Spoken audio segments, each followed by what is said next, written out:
Hola amigos queridos, hoy me permito darles un título especial, Amigos de la Historia, porque lo que van a ver en este tiempo, este conjunto de paneles que ven atrás mío, se refieren precisamente a la historia. Y sobre ella vamos a hablar hoy y otros días más, como para que ustedes puedan ir viendo algunas cosas que ya saben, pero que vistas de un modo más ordenado pueden resultar, pienso yo, muy interesantes. Lo que sí tengo que decirles enseguida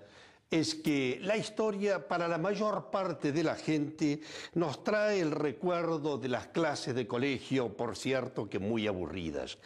Y debo decirles al mismo tiempo que yo personalmente soy parte de esas víctimas de la clase de historia o de las clases de historia del colegio. Y es por eso que a medida que fue pasando la vida y que me encontré con distintas formas de pedagogías, en un momento dado me pareció que podía ser muy útil algo que a mí me había faltado muchísimo, que es la gran visión de conjunto de toda la historia.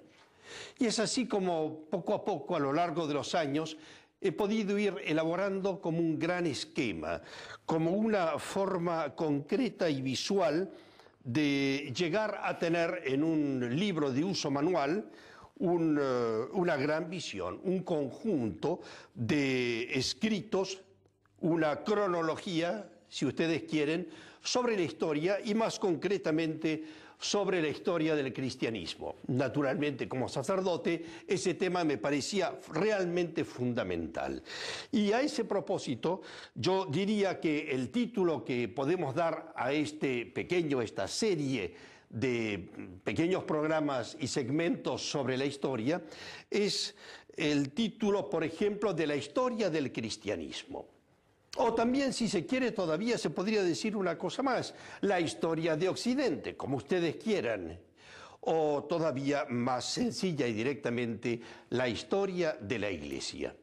Y a este propósito debo decir que hay una cosa que me parece importante señalar. Y aquí me refiero a lo que dijo Juan Pablo II, este hombre tan particular y tan apasionado por el tema de Jesucristo y de la historia,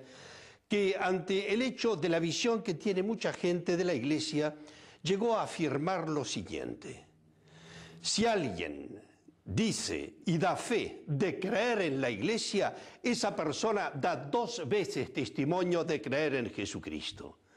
Esto realmente es como para pensarlo un poco, porque efectivamente cuando uno se encuentra con alguien que dice yo creo en Dios, ya es causa de sorpresa para aquellos que no creen.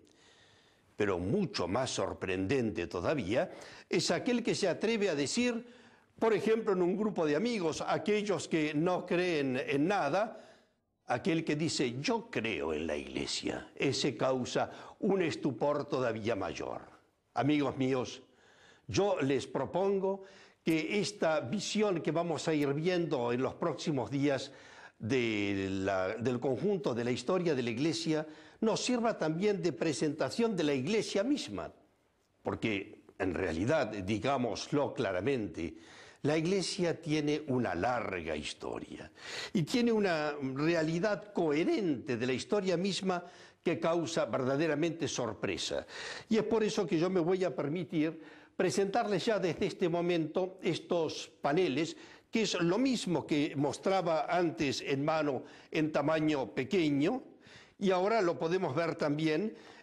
a la manera de mapas murales sobre la historia del cristianismo, y que aquí vamos viendo y que poco a poco iremos definiendo sobre los momentos principales a través de una cronología, y así van a ir pasando los siglos uno después de otro, y todavía del otro lado veremos sobre todo el siglo XX, porque cosa curiosa, ya lo insistiremos después, al siglo XX le atribuimos una particular importancia, porque es el siglo que nos ha visto nacer. Y entonces aquí tenemos también esa última parte de la historia que nos recuerda los acontecimientos que nos llevan hasta nosotros hoy. Desde Jesucristo hasta hoy, año por año, época por época, siglo por siglo, nosotros podremos ir continuando la gran visión de la historia del cristianismo. Yo estoy seguro que eso les va a interesar muchísimo y les permitirá comprender mejor el significado de todo y también entender por qué se llama la historia la maestra de la vida, porque aquel que no conoce la historia no conoce al hombre, como ha dicho alguno, o aquel que realmente no entiende la historia. Poca esperanza y fuerza puede tener para la visión del futuro. Amigos míos, vamos a dejar que de día en día podamos seguir hablando de este tema para ir redondeando la gran visión de la historia del mundo.